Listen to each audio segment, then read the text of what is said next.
Praise the Lord. നല്ലൊരു പ്രഭാതം ദൈവം നൽകുന്നതിനെ നമുക്ക് സ്തോത്രം ചെയ്യാം. ഈ രാവിലെ സമയത്ത് ദൈവത്തിന്റെ പരിശുദ്ധാത്മാവ് നമുക്ക് നൽകുന്ന ആലോചന 51 സങ്കീർത്തനം 12 വാക്യം. സാംസ് 51 വേർഡ്സ് 12. നിന്റെ രക്ഷയുടെ സന്തോഷം എനിക്ക് തിരികെ തരണമേ, മനസ്സൊരുക്കമുള്ള ആത്മാവിനാൽ എന്നെ താങ്ങണമേ. എന്നെ കേൾക്കുന്ന ദൈവത്തിന്റെ പൈതലേ, ഇവിടെ ഒരു അപേക്ഷയായിട്ട് നമുക്കിത് കാണാൻ സാധിക്കും. ഇവിടെ ഒരാവശ്യമായിട്ട് കാണാൻ സാധിക്കും. ഒരു യാചനയായിട്ട് ഈ വചനത്തെ നമുക്ക് കാണാൻ സാധിക്കും. ഈ വചനം പറയുന്നത് പോലെ ദൈവസന്നിധിയിൽ നിന്ന് മുട്ടുമടക്കി പ്രാർത്ഥിക്കുവാൻ ഒരുങ്ങുന്നുവെങ്കിൽ നമ്മുടെ ജീവിതത്തിൽ ഇന്ന് നമ്മൾ അനുഭവിക്കുന്ന സകല പ്രതികൂല സാഹചര്യങ്ങളിൽ നിന്നും നമ്മളെ വിടുവിച്ചു വഴി നടത്തുവാൻ ദൈവം സർവശക്തിയുള്ളവനാണ്.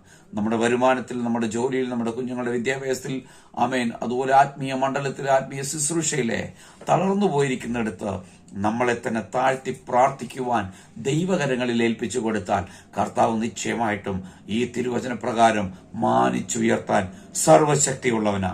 ആ യേശുവിന്റെ കരങ്ങളിൽ നമ്മളെ നമുക്ക് സമർപ്പിക്കാം. നല്ല കർത്താവെ, നന്ദിയോടെ സ്തുതിക്കുന്നു, സ്തോത്രം ചെയ്യുന്നു.